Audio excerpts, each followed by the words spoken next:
Cambiamos de temática y pasamos a hablar ahora ya un poquito de estadística. La doctora María Jesús Fernández Aceñero es licenciada en Medicina y Cirugía por la Autónoma, especialista en anatomía patológica, es especialista también universitaria en microscopía electrónica y sobre todo la hemos invitado porque es diplomada en metodología en investigación clínica y profesora del máster de metodología en Alfonso X.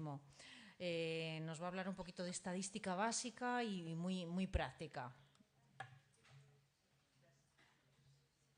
Hola, buenos días.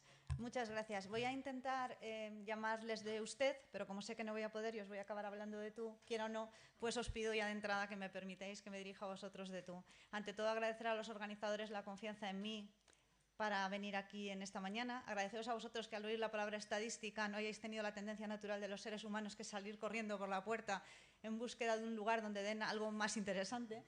Y espero no aburriros muchísimo. Tengo una hora, como comprenderéis, un análisis estadístico en una hora no lo voy a poder abordar en su totalidad. Voy a intentar ser práctica, como ha dicho Fe, porque ese es el compromiso. No voy a intentar poner ejemplos, fórmulas teóricas, no. Voy a ir un poquito al grano y voy a hablar de estadística y de otras cosas que creo que son trascendentes. Bueno, todos sabemos lo que es investigar y todos estamos aquí, supongo, porque nos interesa la investigación. Nosotros investigamos, lo que han contado antes es muy interesante, trabajar con modelos experimentales es complejo, propio de centros, propio de gente con una capacidad que muchos de vosotros probablemente no vais a tener, pero sí podemos trabajar con nuestros pacientes. De manera que nosotros, la mayor parte de las veces, médicos, odontólogos, veterinarios, vamos a trabajar más con pacientes que con modelos experimentales. Lo que yo voy a contar hoy va a tener relación con cualquier ámbito de la investigación, pero la que nosotros vamos a hacer casi siempre va a tener que ver con nuestros pacientes. Aquí os quiero destacar, esto es lo que dice el diccionario de la Real Academia sobre investigar. Nosotros lo que hacemos es realizar actividades intelectuales o experimentales sistemáticas para llegar a aumentar el conocimiento sobre un tema. He subrayado sistemático porque a mí me parece muy trascendente. Investigar es lo contrario a improvisar. Y muchas veces, os va a parecer un poco dogmático, parece que porque tenemos una serie muy grande de pacientes o tenemos una clínica muy potente que pone muchas o que hace muchas endodoncias, y digo alguna barbaridad en odontología, me lo vais a perdonar porque como os han dicho soy médico y no sé casi nada de odontología. Parece que por eso ya tenemos capacidad de coger una base de datos y decirle a un estadístico o a un amigo que sabe de números, sácame algo de aquí porque algo tiene que haber. La investigación no es eso. Para investigar nosotros tenemos que ser, lo primero, sistemáticos, ordenados y tener una hipótesis. Ahora voy a volver sobre ese tema. También es muy importante que como vamos a manejar personas o seres que no son todos iguales, si yo trabajo con un modelo de ratón, yo puedo coger a todos mis ratones y hacerles a todos la misma alteración genética, someterles a las mismas situaciones y van a ser prácticamente idénticos. Pero nuestros pacientes no son iguales ni siquiera a sí mismos en 2 días diferentes. Y todos tenéis experiencia que el mismo paciente le pones un implante en una temporada y va perfecto, el siguiente se lo pones, el mismo implante en otra localización y va tremendamente mal. ¿Por qué? Porque incluso nosotros mismos cambiamos a lo largo del tiempo. Eso hace que nosotros tengamos que hacer una investigación que tiene que ser objetiva y racional frente a la incertidumbre en seres que son cambiantes. Por eso es importante la estadística, porque nosotros no vamos a manejar leyes matemáticas. Leyes matemáticas sería genial, que nosotros cada vez que calculáramos algo nos saliera perfecto. Eso sale en los puentes, gracias a Dios, eso lo hacen los ingenieros, pero nosotros no podemos aspirar a nada parecido. Por eso nosotros la técnica numérica que manejamos es la estadística, que cuando cualquiera de vosotros, y me daréis la razón, habláis con gente que le gustan los números y dice, la estadística dice lo que vosotros decís, eso es, tiene de matemáticas lo que yo de bombero. Bueno, la estadística es una técnica matemática que nos permite controlar algo que no podemos evitar, que es la variabilidad. Nuestros pacientes son distintos y, por lo tanto, tenemos que controlar esa variabilidad. El objetivo último, como os pone ahí, es construir modelos explicativos de la realidad que sean claros y veraces. Esto lo sabéis todos. Todos los que hayáis afrontado un trabajo de investigación sabéis que hace falta voluntad, hace falta intuición, porque si estamos detectando un problema que nos interesaría conocer es porque tenemos capacidad de detectar que hay un problema o un aspecto en el que falta conocimiento. Y eso, si estás, digamos, a lo tuyo sin prestar atención, no lo vas a conseguir. Hace falta conocimiento metodológico, yo creo que es muy importante, y hace falta mucho entusiasmo, porque cuando llega uno muerto y dice, si es que ¿para qué hago yo la tesis? ¿Realmente para qué estoy investigando esto? Si yo lo que quiero es dormir, ¿no? Pues eso nos pasa a todos y todos tenemos malos días. En la fase del proceso de investigación, yo creo que invertimos los tiempos. Tenemos estas tres fases: la fase conceptual, la fase metodológica y la fase analítica. Y yo, que he dirigido algunas tesis, sobre todo médicas, pero bueno, todos tenemos muchísima preocupación por la fase analítica. Todos vamos al estadístico o al amiguete que nos hace la estadística a decirle, ¿sale algo? ¿Sale algo? Decidme que no. Yo no quiero que esto sea una charleta y no voy a... Quizás si alguien quiere intervenir podemos comentarlo, ¿no? Yo quiero que sea lo más práctico posible, pero nos preocupa muchísimo los números. Tiene que salirme algo.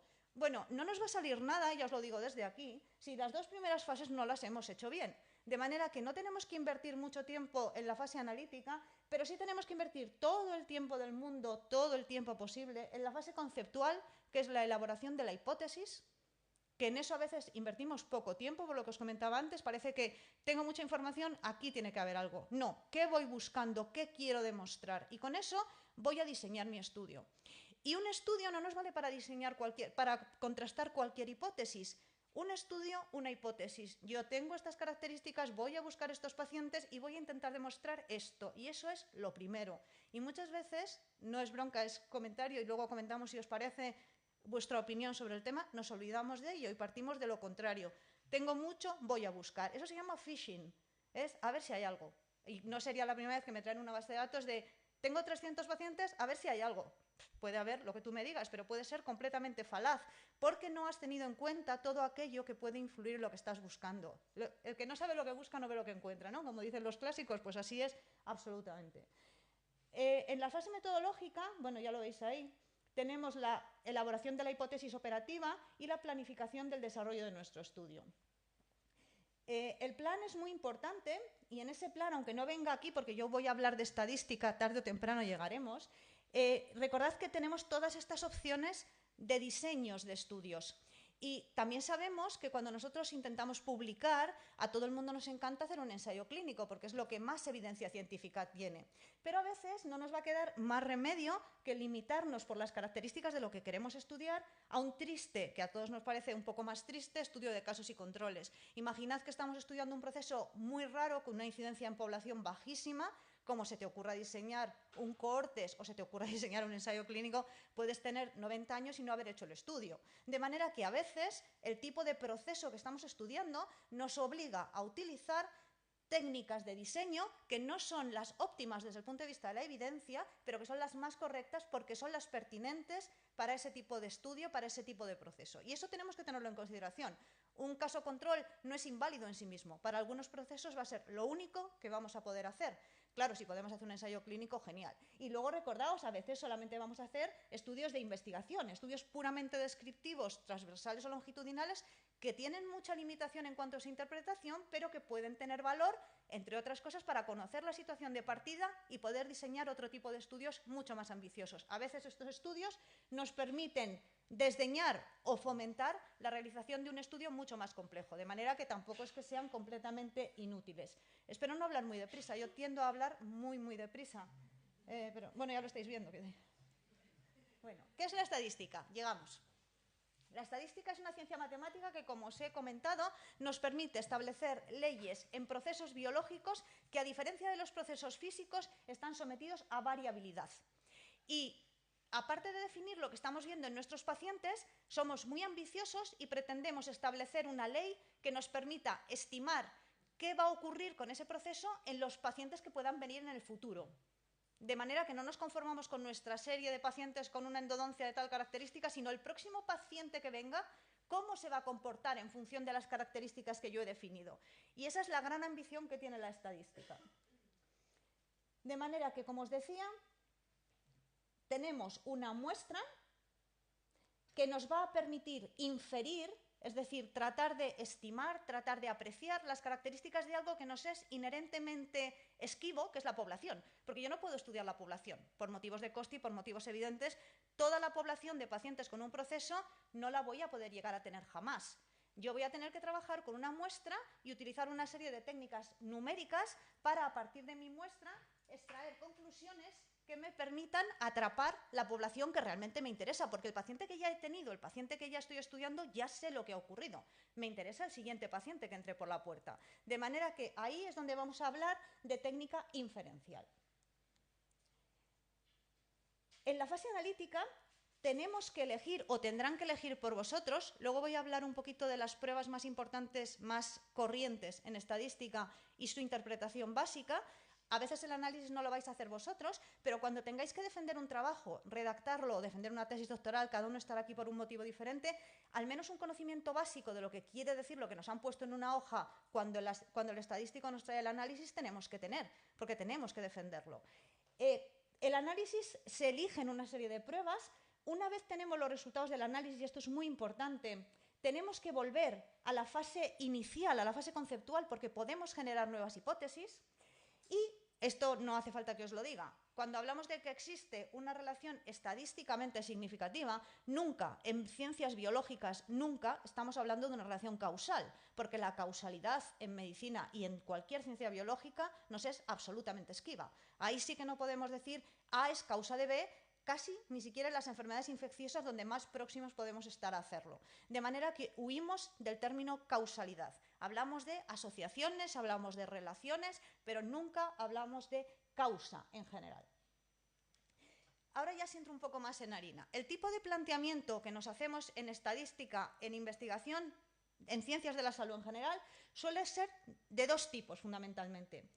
El menos usado por nosotros, que no por otra gente, porque este es un modelo muy utilizado en epidemiología, por ejemplo, es el modelo bayesiano, el basado en el teorema de Bayes. Este modelo exige unos conocimientos previos sobre prevalencia, riesgo de la enfermedad, y no es el que más utilizamos, de manera que no voy a hablar de él por tiempo, pero es útil en algunos aspectos. El que más utilizamos nosotros es el planteamiento hipotético-deductivo, en el cual lo que hacemos es plantear, como siempre habréis oído, la hipótesis nula, la hipótesis alternativa y utilizar una serie de técnicas estadísticas para contrastar la hipótesis nula. De manera que lo que hacemos es decir, bueno, no existe asociación entre las dos variables que estoy estudiando, esa es mi hipótesis nula. Y aquí va a entrar el concepto de la P, que es a lo que voy a dedicar ahora un ratito. Siempre que hacemos un contraste de hipótesis, lo que vamos a hacer es, con nuestros datos reales, los datos de nuestros pacientes, los datos de nuestra serie, elegir una distribución teórica de referencia, calcular matemáticamente la probabilidad de que los datos que yo he obtenido se obtengan por azar y con eso interpretar el resultado en función de la P. Y la P es un grado de significación. Si yo obtengo una P de 0,01, quiere decir que solo una de cada 100 veces que yo hiciera ese experimento podría obtener unos resultados como los que he obtenido. Y eso le llamamos por convenio estadísticamente significativo. ¿Por qué? Porque cualquier otro resultado podría ser justificado por el azar. Todos tenemos la experiencia, si cogemos una serie, obtenemos unos valores, si cogemos una serie de pacientes distinta, los valores que vamos a obtener necesariamente van a ser otros. Lo que hace la estadística y lo que hace el valor de la P es medir cómo de poco frecuente es obtener esos resultados. Cuando la P es menor de 0,05, como sabéis, decimos que los resultados que hemos obtenido son significativos y por lo tanto no son fruto del azar. Es decir, es tan poco probable que el azar justifique los datos que yo he obtenido que entonces pensamos que existe una asociación real entre las variables que estamos estudiando. Y eso es la P. Lo digo porque no es infrecuente encontrar incluso en trabajos escritos, decir, es que es una asociación muy potente porque tiene una P de 0,001. La potencia de una asociación, la fuerza de una asociación no se mide con la P. La P es cómo de poco probable es obtener un resultado como el que tengo, pero no mide fuerza de la asociación. Para medir fuerza de la asociación tenemos otros índices que ahora veremos. Y esto tiene que quedar muy claro. La P no es medida de nada que tenga que ver con la fuerza de una asociación. Esto es también trascendente por un motivo. Si nosotros estamos trabajando con una serie que es pequeña, como nos va a pasar muchísimas veces, no tenemos cientos de pacientes, y tenemos una P de 0,06, no es, madre mía, no me ha salido, qué desastre, esto no vale para nada. 0,06, como veis, está en la linde de la significación. ¿Qué quiere decir eso? Que puede ocurrir que aumentando el tamaño muestral yo tenga un valor significativo, de manera que nosotros, que no somos matemáticos y no somos especialistas en ciencias de la salud, tenemos que interpretar los resultados numéricos en función de nuestros conocimientos. Si vemos con un valor de P próximo a la significación puede haber una asociación, aunque yo numéricamente no soy capaz todavía de demostrarla. O sea, que nadie se desespera porque tiene un valor de P de 0,06 o de 0,07 si está manejando 30 pacientes. Cosa diferente si estamos manejando 1000, a lo mejor ahí realmente no hay una asociación. Pero hay que tener en consideración que la estadística es una cosa y el razonamiento biológico es otra completamente diferente, y nosotros tenemos la tremenda suerte de aunar los dos. Podemos interpretar los números en función de nuestros conocimientos biológicos, y si la hipótesis tiene una buena justificación teórica, no debemos rechazarla solo porque la P es 0,07. Eso es un error que muchas personas cometen porque van en busca de la P menor de 0,05.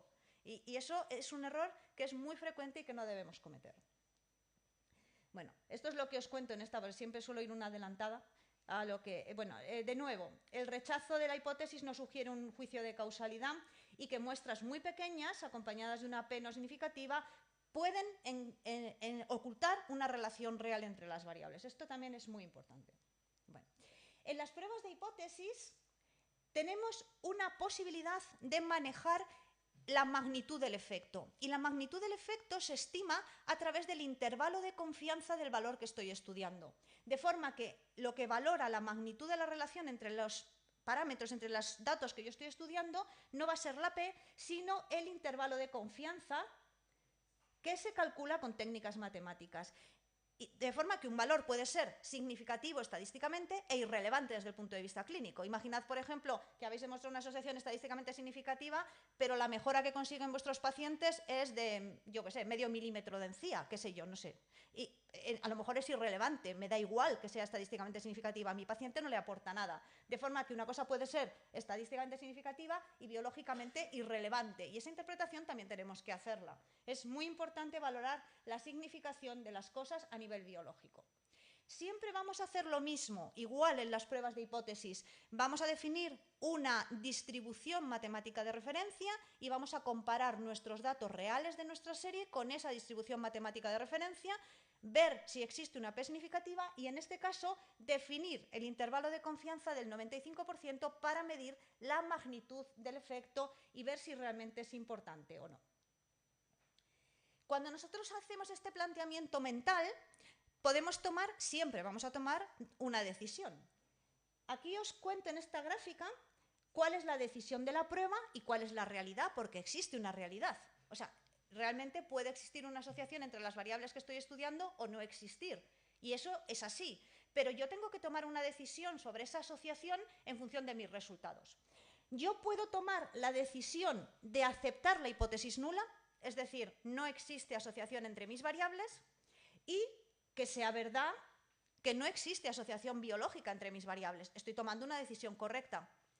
Puedo, con una P menor de 0,05, rechazar la hipótesis nula, lo cual supone aceptar la hipótesis alternativa, es decir, existe diferencia, he demostrado diferencia entre estos valores, existe asociación entre estos valores, y ser verdad que existe esa asociación también es una decisión correcta, como podéis ver aquí. Sin embargo, tengo dos riesgos que son importantes. El primer riesgo es que yo, con una P menor de 0,05, rechace la hipótesis nula, es decir, diga que hay asociación entre mis variables, pero sea mentira. En la realidad biológica no existe esa asociación. Ese error es el error de tipo 1, el error de tipo alfa, y es lo que nosotros numéricamente estimamos como el 0,05. El fatídico 5% de la P es este error alfa. He tomado la decisión de que existe una asociación y me he confundido. ¿Qué riesgo tengo de confundirme? Un riesgo del 5%.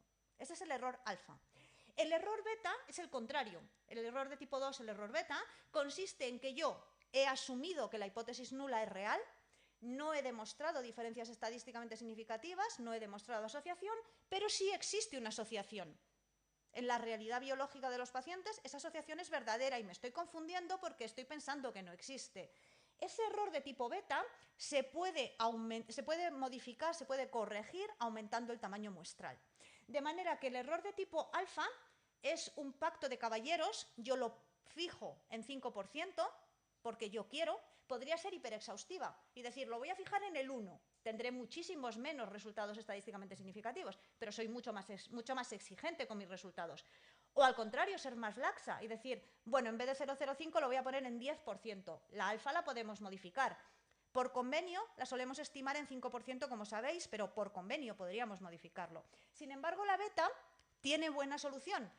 Aumentando el tamaño muestral puedo corregir ese error beta que, como sabéis, marca la potencia del estudio. Potencia de un estudio, en general, es capacidad que tiene mi estudio de demostrar diferencias que existen. La diferencia existe y mi estudio tiene una capacidad de demostrar esas diferencias.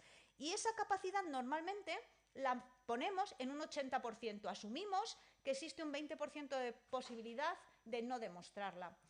¿Por qué es importante la potencia? Porque si nosotros, claro, aquí podéis pararme, si tuviéramos capacidad de hacer un diálogo y no fuera tan rígida, digamos que yo estoy aquí y vosotros no podéis intervenir, diríais, bueno, pues entonces pon una potencia altísima, pon potencia del 100%. Claro, pues que entonces el tamaño muestral se me va a millones de pacientes. No os he puesto cálculo de tamaño muestral porque ya era demasiado complejo, pero en las fórmulas de tamaño muestral la potencia entra. Cuanta más potencia le exija mi estudio, más grande va a ser el tamaño muestral. Y es del orden de muchos montones de ceros cada vez que yo aumento la potencia.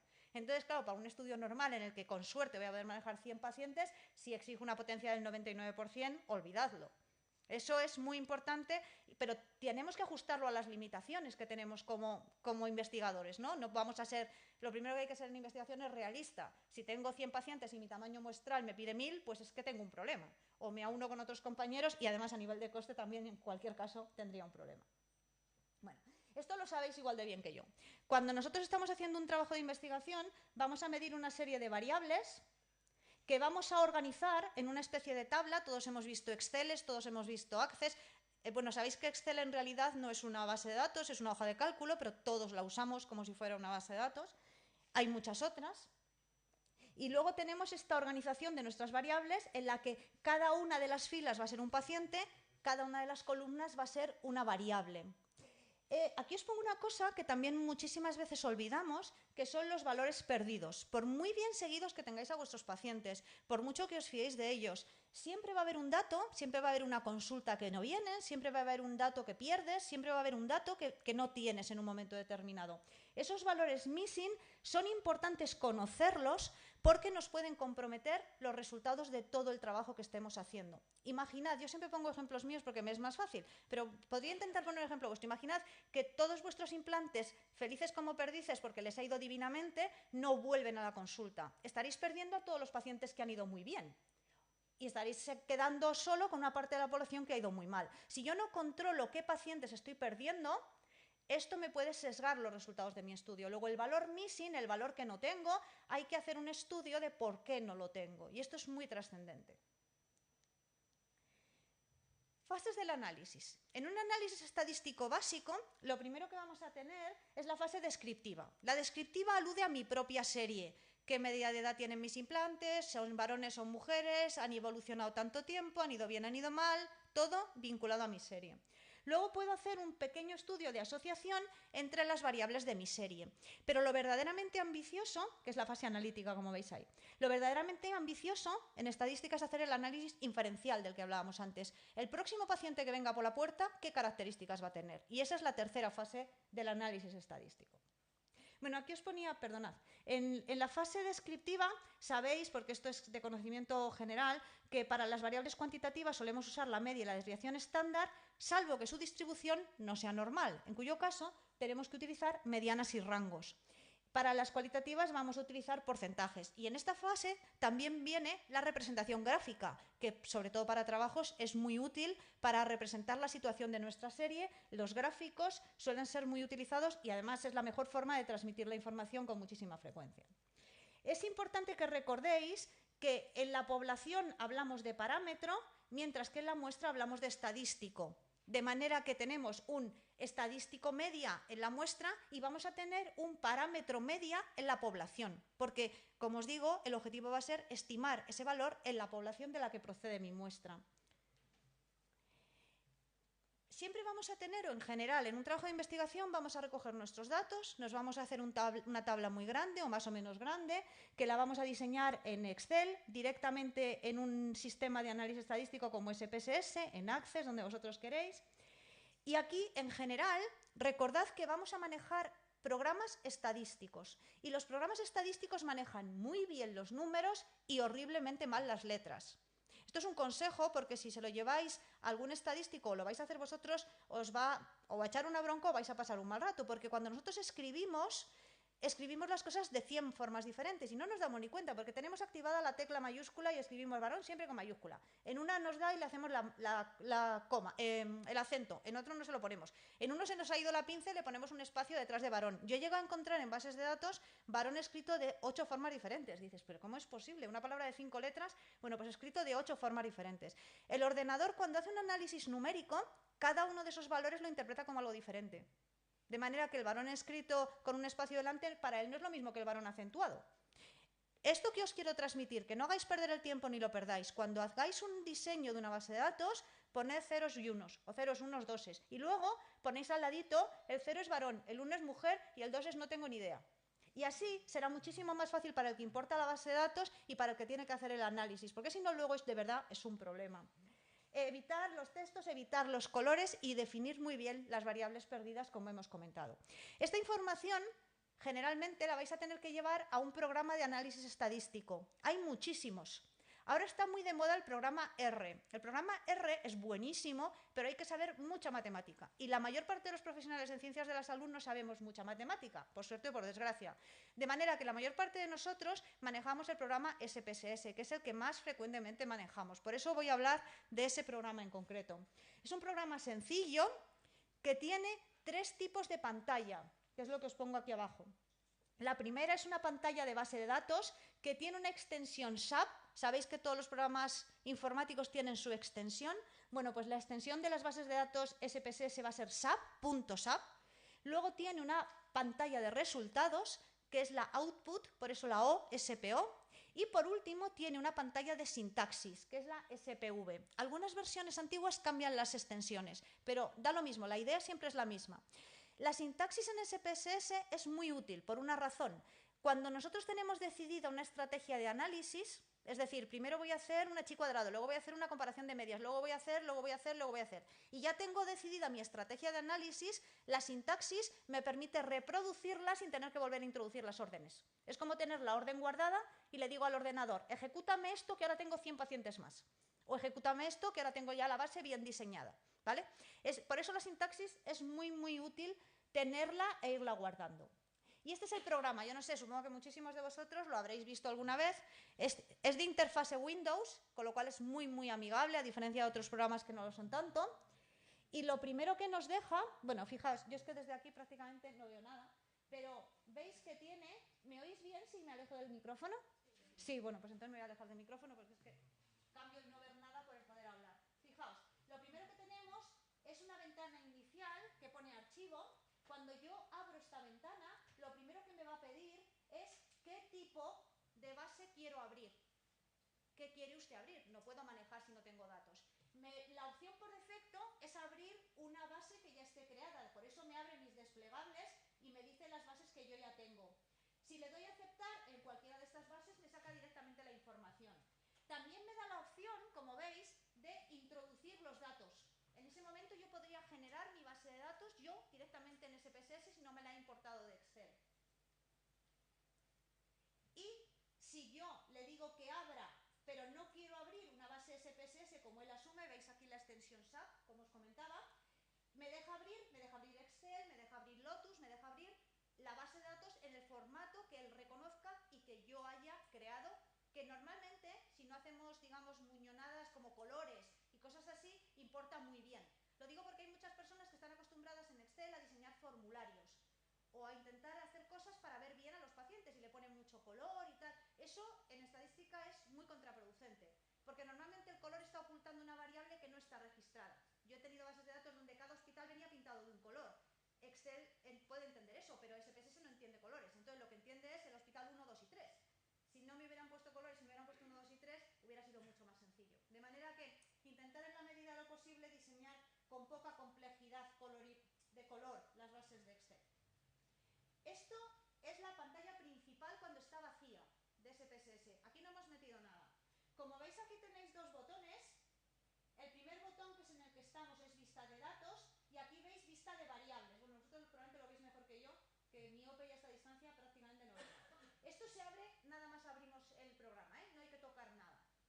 En vista de datos, como veis, tenemos lo que es una tabla convencional. Cuando empezáramos a meter información, aquí estaría mi primer paciente y aquí yo podría ir metiendo en todas estas columnas todas las pertinentes variables que voy a analizar. Así es como funciona. En la siguiente, que es la vista de las variables, yo lo que puedo es definir la característica de la variable. Y cuando yo me meto en esta primera, que le voy a dar nombre, me va a abrir un menú como este, donde me oferta el tipo de variable que yo puedo crear. Como veis, por defecto, porque es un programa de números y él asume que yo no voy a ser tan tonto de querer meter otra cosa que no sea un número, me dice numérica. Por defecto me sale esto es como sale por defecto. Si os metéis a la primera casilla y le decís variable 1, lo primero que se os va a abrir es numérica. Me oferta decimales, que a veces me interesa y a veces no, y me oferta un número de casillas que puede ser suficiente o exageradísimamente grande, pero yo puedo modificar. Como podéis ver aquí, tenemos variables también de cadena, porque reconoce que a veces nos puede interesar meter un comentario sobre una variable o algo de texto, con los riesgos que ya os he comentado. En la variable fecha, fijaos que nos oferta todo un montón de tipos de opciones para meter las fechas. Consejo, único consejo, usad el formato que os parezca mejor, más guay, el que mejor os introduzcáis, el que sea más cómodo. Siempre el mismo, porque cuando tengáis que manejar fechas, si las tenéis que restar, si las tenéis que operar con ellas, no las va a reconocer si no están en el mismo formato, que os puede liar un lío. Entonces, siempre el mismo formato sea cual sea. Aquí veis que hay formato el tradicional, pero tenéis formatos hasta de hora minuto, porque por ejemplo, para goteos en la UCI, a veces son segundos lo que contemplamos. Entonces, bueno, pues hay todo tipo de formatos de fecha. O sea que en eso es súper enriquecedor, no hay ningún problema.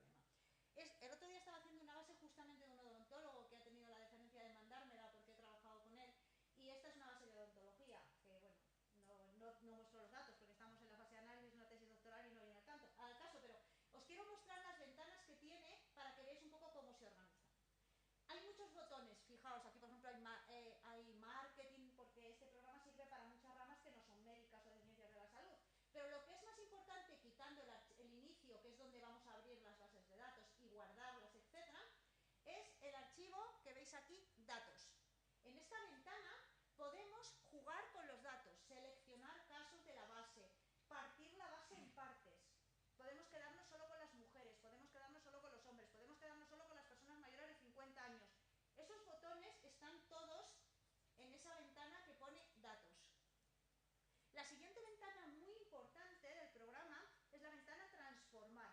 En la ventana transformar, como podéis ver, si no sois tan miopes como yo, podéis ver, por ejemplo, cálculo de variables. Imaginad que tenéis recogido el peso del paciente y su talla y queréis calcular el IMC. Si yo toco aquí, se me va a abrir un menú desplegable en el que yo introduzco las fórmulas matemáticas para operar, como si fuera una calculadora común y corriente. Pero aquí también yo puedo recodificar las variables. No tengo casi nada de tiempo para explicar toda la complejidad de esto, pero imaginad que vais a recoger una base de datos. Un consejo es siempre recoger la mayor información, la variable más informativa. Por ejemplo, si vais a recoger tensión arterial, que no sé si vosotros lo vais a recoger, o imaginad que vais a recoger, yo qué sé, distancia de algo, recoged la distancia concreta, no lo clasifiquéis. Porque a veces parece como más cómodo decir, bueno, si el punto de corte que pone en la bibliografía es 1 milímetro, pues digo normal patológico, menos de 1, más de 1. Es más cómodo, pongo si es, no es y arreglado. Pero si vas a medir la distancia, coge la distancia. Porque tú ponte que tu serie define un punto de corte novedoso, que entonces lo has perdido. Y has revisado un montón de historias para nada. Siempre recoger la variable más informativa. Porque tiempo de operar con esa variable informativa tenemos siempre. Yo digo, a partir de dar el punto de corte es 2, pues mayor de 2, menor de 2. Con estas variables que veis ahí, con estos botones recodificar en distinta variable, cojo mi variable de origen y la recodifico en otra. Y me creo mi propia variable. Si ya no la he recogido, no la voy a poder crear. O sea que siempre la variable más informativa. Claro, esta es la madre de todas las batallas. Esta es la ventana analizar. En la ventana analizar están todos los cálculos estadísticos que se pueden hacer. Un comentario sobre SPSS. Como sabéis, probablemente sabéis, es un programa caro, del cual la mayor parte de nosotros disponemos de versiones piratas, yo la primera, lo siento, pero es así. Es un programa modular, de manera que cuando os bajéis a lo que montéis con un pirata estilo mis hijos, de estos que se bajan cualquier cosa de cualquier sitio por mecanismos para ignotos, tiene todo. Lo que ellos se bajan siempre tiene todo, pero no es raro que os bajéis una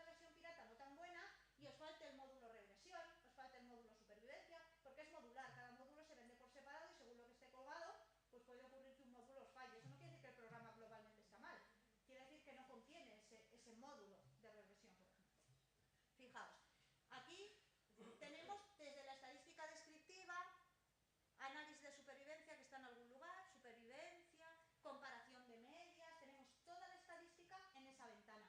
Claro, cada vez que yo toco aquí se me abren unos menús desplegables que ahora os voy a mostrar también. Y por último, hay una opción también muy interesante que es la opción gráficos. En la opción gráficos se os abren todos los gráficos tradicionales, barras, líneas, tartas, etc. Y algunos no tan tradicionales como por ejemplo el diagrama de caja box-plot, que os puede ser muy útil si vais a representar variables numéricas. Excel tiene muchísima capacidad de hacer gráficos. Yo diría que incluso mucho más bonitos los tridimensionales, estos que molan tanto con cosas, esos los hace mucho mejor Excel. Pero hay algunos gráficos que hace mejor SPSS que Excel. De manera que tampoco esto es una herramienta única. Si queréis hacer un bonito gráfico con tridimensiones, colores muy bonitos, tal, pues a lo mejor es mejor Excel. Pero algunos es mejor venir a SPSS y combinar las dos cosas.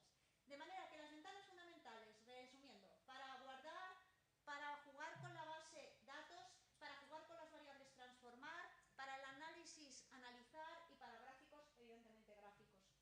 Y luego, una cosa, siempre SPSS, por si jugáis con él, tiene la ayuda. En la ayuda tenéis unos módulos que por tipos de análisis os van dando información básica sobre la aplicación y la interpretación. Son súper útiles. Y están ordenados por análisis. Comparación de medias, y tenéis vuestro módulo. Comparación chi cuadrado, tenéis vuestro módulo y es súper interesante. Yo, en general, ese sí que viene, creo que en casi cualquier versión. Bueno, aquí lo que he hecho ha sido meterme dentro de la ventana estadísticos, analizar, en la primera de las que teníamos. Bueno, no, en realidad no la había abierto, es que no la he llevado a abrir. Aquí en estadísticos descriptivos, si yo me meto, lo primero que se me abre es un desplegable que pone lo primero frecuencias. Si yo me meto en esa ventana de frecuencias, me van a salir todas mis variables en un menú y con este botón yo me voy a poder llevar aquellas que quiero analizar. Cojo una o todas, le doy a control y las voy marcando y me llevo todas aquellas que yo quiero analizar. Y por defecto, como le estoy pidiendo una frecuencia, él asume que yo lo que le voy a pedir van a ser las tablas de frecuencia, los porcentajes. Pero imaginad que lo que yo quiero hacer es una variable numérica, no voy a representar la edad con una frecuencia, evidentemente. Bueno, pues entonces tengo un botón, que es el botón estadísticos, en el cual yo puedo elegir media, mediana, moda, lo que queráis, desviación estándar, etc. ¿Vale? Esto es cómo funciona en todos los botones que veis ahí, cada uno con una complejidad mayor o menor. Volviendo atrás podéis ver que siempre en estadística tenéis el botón gráficos, que nos da los gráficos que son aplicables. En este caso nos daría unas barras, es lo que nos oferta, porque él cree que vamos a pedirle unas frecuencias, luego nos va a ofrecer unas barras. Si quisiéramos cualquier otra cosa habría que ir al menú gráfico, es decir, no tiene todas las opciones de gráficos ahí, tiene las que considera más pertinentes para el análisis que le estamos pidiendo, ¿de acuerdo? Y luego tenéis aquí la ventana pegar, el botón mejor dicho, pegar, que es el que nos permite guardar la sintaxis. Si nosotros tocáramos el botón pegar, lo que haría el ordenador sería abrirnos una nueva ventanita en la cual salen las órdenes que le estoy dando en este momento. Analízame la frecuencia de la variable sexo. Yo la guardo, la próxima vez que entre al ordenador, sin necesidad de todo esto, le puedo decir que me ejecute esa orden. Las órdenes sintaxis hay que guardarlas de forma expresa. Se consiguen a través de este botón pegar, pero es muy importante que hay que guardarlas. Lo digo porque si tú pretendes salir de la base de datos sin guardarla, te va a avisar, como todos los programas de Windows. ¿Quiere usted guardar los cambios? Porque si no vas a perder toda la información nueva. Ahora veremos la pantalla de resultados, pero si sales de la pantalla de resultados sin guardar, también te va a advertir. ¿Quiere usted guardar los resultados? Para que no te olvides. Pero sintaxis no te lo avisa, porque eso es libertad tuya. Si no quieres guardarte las órdenes, no te las guardas. Entonces, sintaxis hay que guardársela de forma expresa. Otro consejo, parece una madre, siempre dando consejos. Un consejo, cada vez que guardéis un análisis, guardadlo con un nombre que podáis reconocer. No me vale hacer un análisis masivo y decir, venga, análisis, porque luego para encontrar es muy complicado. Análisis descriptivo de las cuantitativas. Todo el que ha trabajado conmigo, que creo que en la sala hay algunas personas que ahora acabo de conocer, pero he tenido alguna relación con ellos. Análisis cuantitativo, análisis descriptivo de las qualis. Asociaciones, chi cuadrado de tal. Siempre con un nombre para poder localizarlo. Podéis guardar infinitos archivos y es muchísimo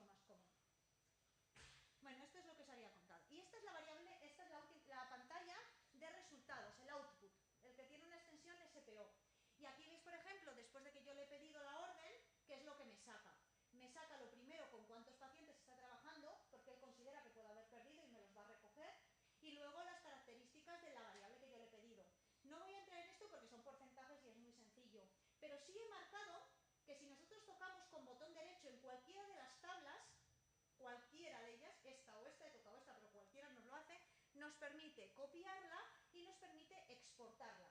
Es decir, esta información yo me la puedo llevar directamente a un PowerPoint si es un gráfico, a un Word si tengo interés, a cualquier lugar que yo quiera llevármelo, con el botón exportar lo importo directamente. Y luego también me permite editar. ¿Qué es editar? Modificar las características, digamos, físicas de la tabla o las características físicas del gráfico. Que me gusta la línea más gorda, que me gusta el color verde en vez del rojo en gráficos. Bueno, eso lo puedo modificar también. Y es en edición de contenido. Aquí veis, para una variable de tipo cuantitativo, que le he pedido la media y la desviación estándar, pues es un poquito la misma historia. Voy súper retrasada de tiempo, quiero decir que no me va a dar tiempo a dar todo lo que aspiraba, pero bueno, por lo menos lo queremos que no quede muy confuso, espero. Un tema que os agobia muchísimo, o que agobia muchísimo a la mayor parte de las personas con las que yo he trabajado, es cuando hacemos un análisis de normalidad y la variable sale no normal. A ver, si vamos con un matemático, nos va a decir que hagamos logaritmos, porque es verdaderamente lo que normaliza una distribución matemáticamente, es hacer un logaritmo. Pero claro, a partir de ese momento, tú que estás haciendo una investigación sobre lo que te queda de encía medido en milímetros, empiezas a manejar como logaritmo de lo que queda de encía en milímetros. ¿Y qué es el logaritmo de lo que queda? Porque en el trabajo vas a tener que poner, o en la tesis vas a tener que poner logaritmo de lo que queda de encía, que es un poco burdo decirlo así, pero bueno, logaritmo de la distancia entre encía y lo que queráis, ¿vale? Claro, ¿qué es eso? Porque eso habría que deshacer el logaritmo para expresar los resultados. Eso para la mayor parte de nosotros es hipercomplejo. ¿Qué hacemos? Pues manejamos pruebas no paramétricas, porque para eso están. O sea, tenemos la mala costumbre de pensar que lo que no es gaussiano, ¿sabéis lo que es gaussiano? ¿No? Que se ajusta a la distribución normal. Que lo que no es gaussiano es por Dios. Pues no, lo que no es gaussiano se maneja con otro tipo de pruebas y punto. En vez de utilizar media, utilizo mediana, que es perfectamente válida, se entiende perfectamente y no hay problema. En vez de utilizar la desviación estándar, utilizo la amplitud intercuartílica. Y bueno, estas son medidas que utilizamos menos, pero que también existen. De manera que cada prueba paramétrica o gaussiana que existe tiene su equivalente no paramétrico, perfectamente válido, perfectamente interpretable. En vez de liarnos la cabeza a hacer logaritmos o extravagancias matemáticas, mi consejo es usar pruebas no paramétricas, no tiene ningún problema.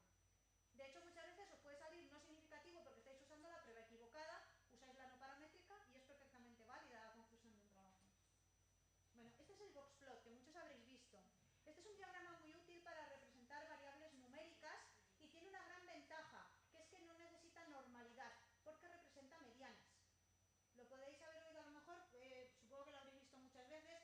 Esta es la mediana, este es el porcentaje 75, el 25, no voy a entrar en explicar los gráficos, algo que alguien tenga especial interés, pero es muy útil porque nos permite comparar de forma visual, aquí no hay PES, luego hay que hacer las pertinentes pruebas, es decir, que esto no es un valor significativo o no significativo, esto es para poner en vuestro trabajo al lado de una P un gráfico que le permita a la persona decir, ahí va, pues estos, las sucesivas, que no sé lo que son porque esto es un trabajo de una tesis doctoral ya leída, van muchísimo mejor que todos los demás, ¿de acuerdo? O sea que esto es un dato puramente visual. E incluso entre centros tiene muchísima capacidad para comparar, es un gráfico muy útil, menos conocido que otros gráficos. Bueno, para hacer las variables, esto es todo relativo a la muestra, estamos trabajando con nuestra serie hasta ahora. Cuando yo quiero hacer inferencia, es decir, cuando yo quiero pasar a la población, ya no puedo manejar solo los datos de mi muestra. Tengo que manejar, en vez de la desviación estándar, voy a tener que manejar algo que habéis oído nombrar, que se llama error estándar. El error estándar es una forma de estimar la dispersión de la variable, pero no en mi muestra, como la desviación estándar, sino en la población. De manera que cuando hablo de muestra utilizo la desviación estándar, cuando hablo de población de la que procede mi muestra, esto es un tema que da para mucho también. Nosotros extraemos conclusiones de la población de la que procede nuestra muestra. No vale que yo estoy trabajando con endodoncias de la Comunidad de Madrid y pretendo extraer conclusiones para las endodoncias de Rusia, porque imaginaos que en Rusia van a hacer muy bien, muy mal o distinto.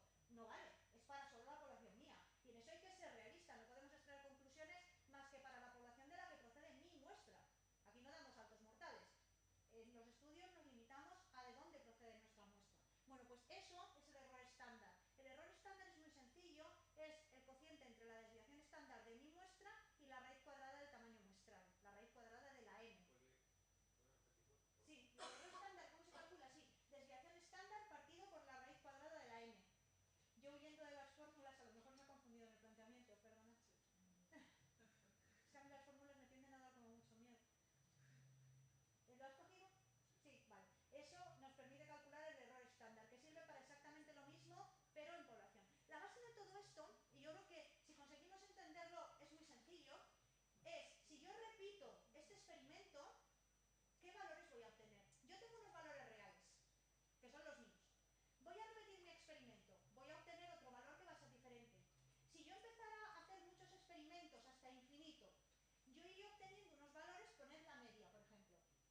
iría obteniendo muchas medias.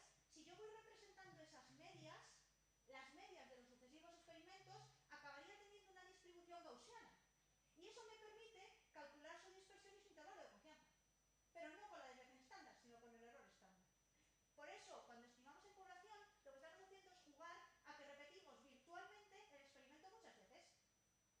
No ya con nuestras muestras, sino con muchísimas muestras que tienen unas características diferentes. Por eso aplicamos la teoría de la curva de Gauss y por eso hablamos de muestra grande, que es otra cosa que habréis oído hablar. A partir de 30, digamos, consideramos que es muestra grande. ¿Por qué? Porque asumimos que las medidas repetidas van a tener una distribución normal. Y eso nos permite trabajar con intervalos de confianza y trabajar con medias y con el pertinente error estándar. ¿Vale? Bueno, esto yo espero que quede más o menos claro. Eso es lo que es el teorema central del límite. Bueno, una cosa. Para análisis, los análisis fundamentales que vamos a manejar es cuando tenemos dos variables de tipo cualitativo, lo que vamos a hacer es comparación de proporciones. Y la técnica más conocida dentro de la comparación de proporciones, que no la única, es la chi cuadrado. Cuando yo hago una chi cuadrado, lo que voy a comparar es proporciones de una variable entre dos grupos diferentes o entre más de dos grupos diferentes.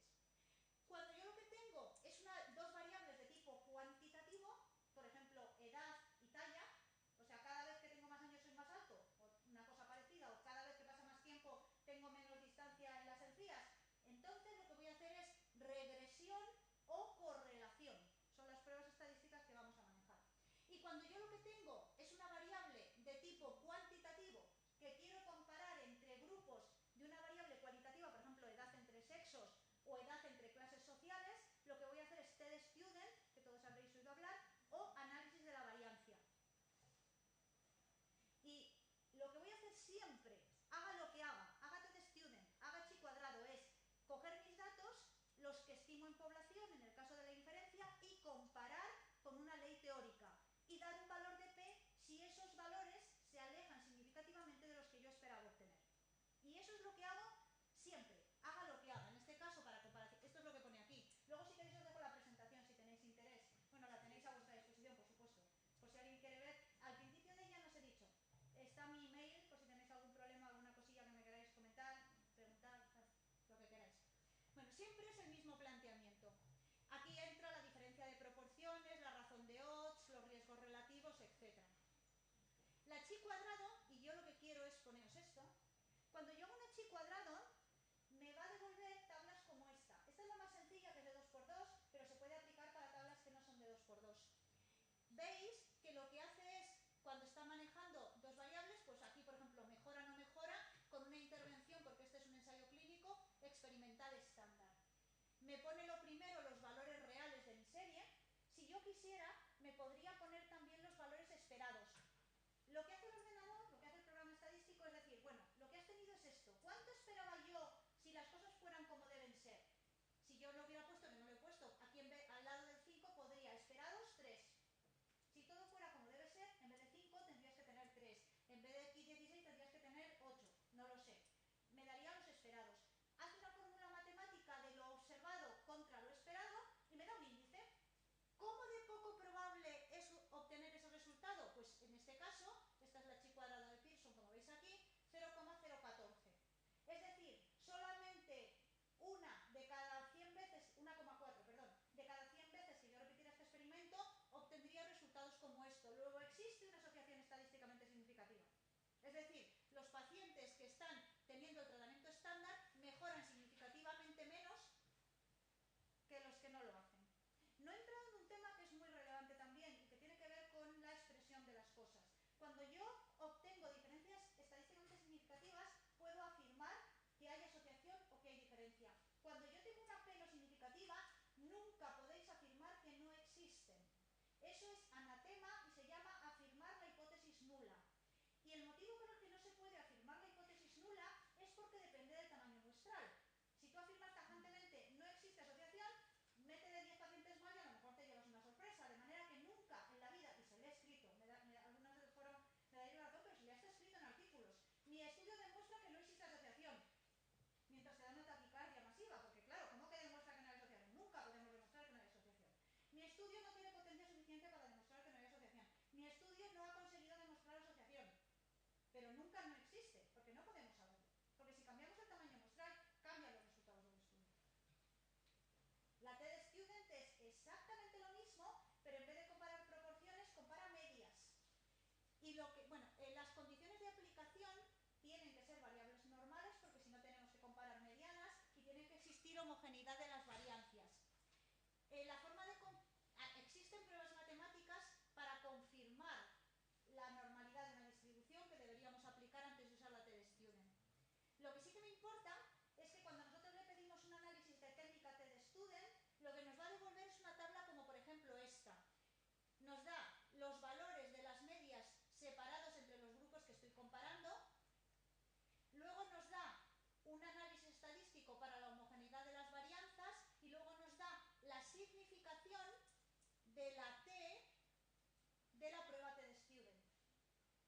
De manera que eso es lo que nos va a dar. Como este es muy grande, este tablero lo voy a poner en un poquito más chico porque si no, en un caso un poquito más concreto. Fijaos, por ejemplo, aquí lo que estoy comparando es un dato numérico de dolor con una intervención y con otra. Y aquí veis, por ejemplo, cómo la media de dolor en este, que es el grupo experimental, es 5,05, sin embargo en el estándar es 6,2. El ordenador compara ambos valores y me dice que con la prueba T-Student tengo un dato significativo con una P, que no veo bien, de 0,03. Es decir, ¿cómo expreso yo esto? Porque esto también tiene su misterio.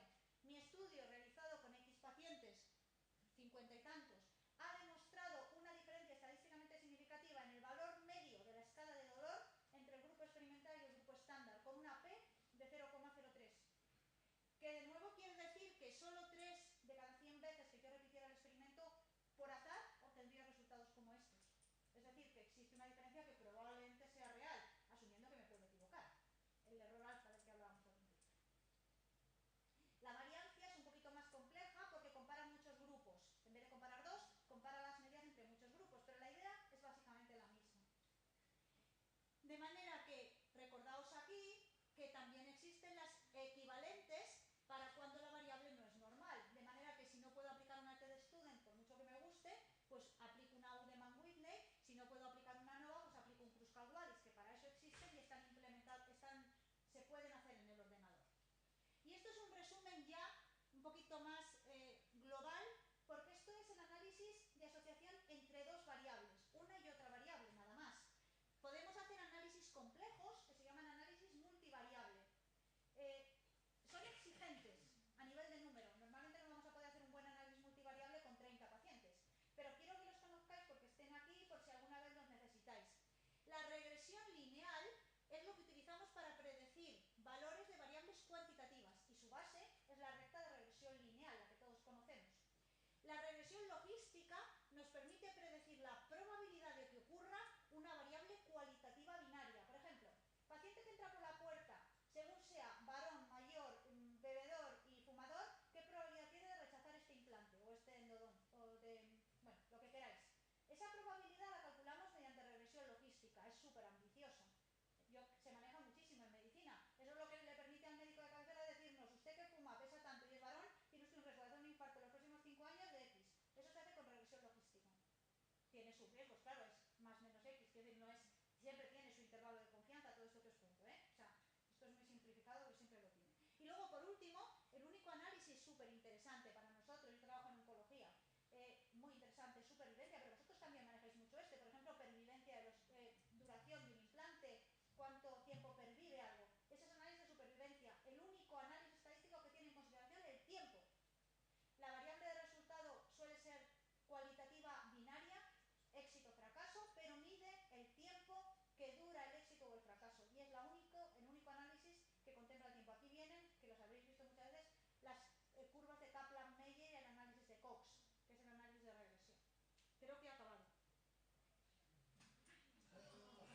Eso era fácil, pero esto también. Y ahora, gracias por la atención.